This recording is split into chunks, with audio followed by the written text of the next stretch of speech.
I'm Claire. I'm a student at Belmont University and I'm a pencil volunteer. Today I'm going to be reading Gingerbread Baby. It was cold outside. It was warm inside. A fine day for gingerbread, Maddie thought. Maddie's mother put the big blue bowl on the table and lit the stove.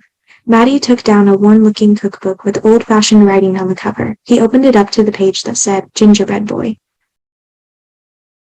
They measured and mixed. Maddie rolled the dough into the shape of a gingerbread boy and they popped him in the oven. Bake a full 8 minutes. No more, no less. Do not peek, the recipe read. Maddie listened to the clock. Tick, tock, tick. 1 minute, 2 minutes, 3, 4, 5. Maddie couldn't wait any longer. He opened the oven door to take a peek. Instead of a gingerbread boy, out jumped a gingerbread baby.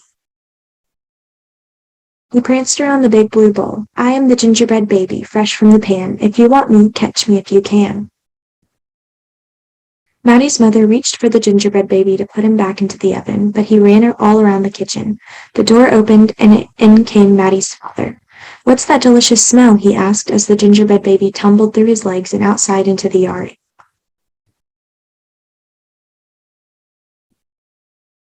He ran by the tabby cat. She twitched her tail and sprang at him. They rumbled and tumbled, but the gingerbread baby came out on top. He ran toward the garden wall. The dog caught a whiff of tasty ginger and sniffed along behind him, but the gingerbread baby was halfway up when the dog caught up. He barked and barked as the gingerbread baby climbed over the wall. Maddie was still inside. He heard his mother and father yelling. He heard a cat meowing and a dog barking, and he heard the gingerbread baby shouting, Catch me if you can. Maddie opened up the worn-looking cookbook for the second time. Meanwhile, the gingerbread baby wheeled on down the path and into the barn. The goats looked up as he somersaulted across their backs. The last one tried to catch him, but the gingerbread baby was too fast. Martha and Madeline were standing by the well when the gingerbread baby stopped to take a drink. They looked at each other and winked.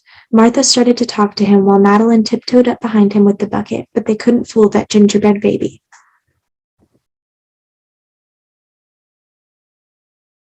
He took a braid from Martha and a braid from Madeline and tied them in a knot and ran down the road. Back in the house, Maddie stirred, mixed, and rolled the dough. He shaped it, put it in a pan and into the oven. Tick, tock, tick. 8 long minutes. This time he didn't peek. I will catch him if I can, Maddie said to himself. As he was bouncing along, the gingerbread baby saw a farm wagon just ahead. He jumped in and settled down for the ride next to a mama pig. The smell of gingerbread was too much for her. She tossed him high in the air, closed her eyes, and opened her mouth. But the gingerbread baby twisted in the air and came down hard on her porky snout. I am the gingerbread baby, too quick for the mother and the father, too fast for the cat, the dog, the goats, too clever for Martha and Madeline, too smart for the mama pig. Who's left? Catch me if you can. Feeling smug, the gingerbread baby strolled along by himself until he came to a bridge that crossed over to the village. Just as he got to the middle, he heard running feet behind him and saw a crowd of villagers ahead of him. The gingerbread baby was trapped. He jumped up onto the railing, backflipped through the air, and landed on a chunk of ice floating down the river.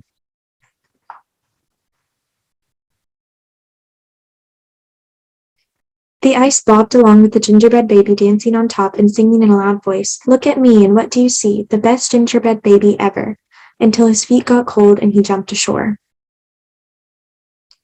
Who was that watching from the trees? It was the fox. He crept up behind the gingerbread baby, ready to eat him up, but the fox couldn't help himself and he licked his chops. Smack, smack. The gingerbread baby heard him and ran as fast as he could. Just when the fox was catching up, the gingerbread baby saw the milk and cheese man with his can of milk. The perfect hiding place, he thought. He lifted the lid and lowered himself inside. He was so pleased that he sang at the top of his gingerbread voice, Ha ha, hee hee, you'll never find me. I'm the gingerbread baby. Catch me if you can. The milk and cheese man heard the gingerbread baby's voice. Who is meddling with my milk? He shouted and lifted the lid. But the gingerbread baby was ready. He jumped up and tweaked his nose.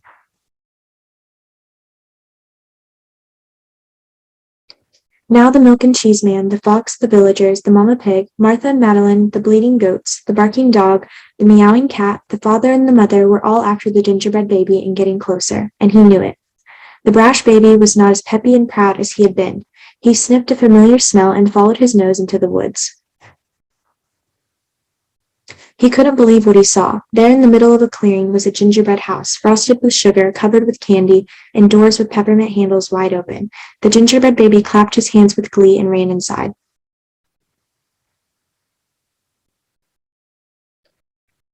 In a tick-tock-tick, everyone arrived in the clearing, but all they found were a few bits of frosting, a peppermint candy, and some crumbs. The father exclaimed, "The gingerbread baby has finally met his match. I wonder who it was," the mother said. "Let's go home and tell Maddie." "Hello, Maddie," his father said when they got home. "We never did catch that gingerbread baby. All we found were some crumbs in the snow." "I see you've been busy," his mother said, looking at the gingerbread house Maddie was holding. "Too bad we never caught that gingerbread baby." "Too bad," said Maddie. Only Maddie could hear the tiny voice from inside the gingerbread house.